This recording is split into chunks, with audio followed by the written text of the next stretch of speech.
Long ago, in a small town of close rooftops and blooming roses, two children named Gerda and Kay loved each other dearly.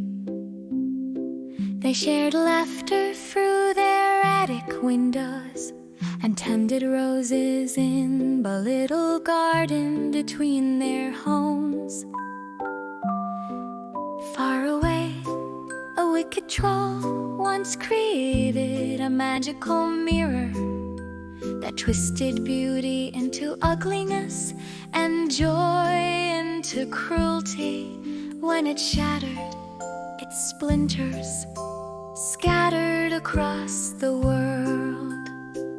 One winter day, a shard flew into Kay's eye and another into his heart. From that moment he changed. He became cold, sharp, and distant. Then the Snow Queen arrived, radiant and icy in her frozen splendor. Enchanted by her, Kay left with her in a carriage of ice that soared into the winter sky. Though others believed him lost, Gerda did not. When spring came, she set out alone to find him. Gerda traveled to a garden where an old woman with magical flowers tried to make her forget her purpose. The garden was warm and bright, and the blossoms sang softly in the sun.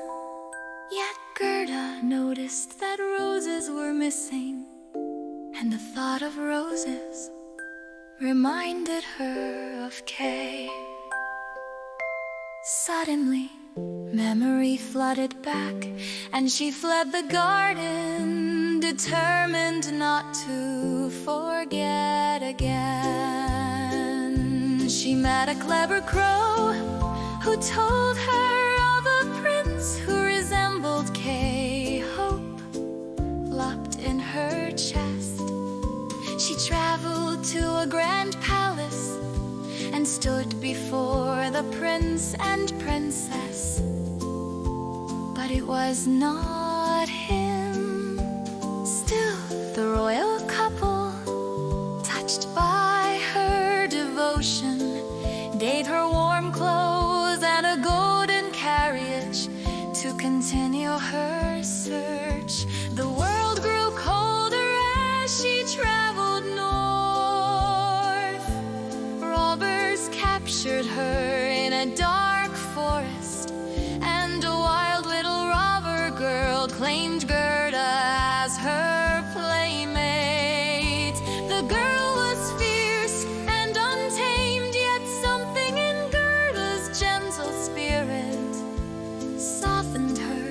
Hearing Gerda's story, the robber girl decided to help her. She set Gerda upon a reindeer and whispered directions to the Snow Queen's palace, far in the frozen lands of the north. Across snowy plains and beneath dancing northern lights they traveled.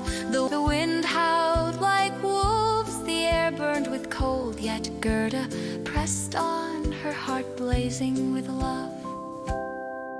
At last she reached the Snow Queen's palace of ice. There she found Kay, pale and frozen-hearted, trying to form the word eternity from shards of ice. He did not recognize her. Gerda wept, and her warm tears melted the ice in his heart. Another tear washed the splinter from his eye. Kay remembered her and himself. Together they left the frozen palace. As they journeyed home, winter softened into spring. Roses bloomed once more by their windows. They had grown wiser but their love remained the same. And no cold, however fierce, could ever freeze their hearts again.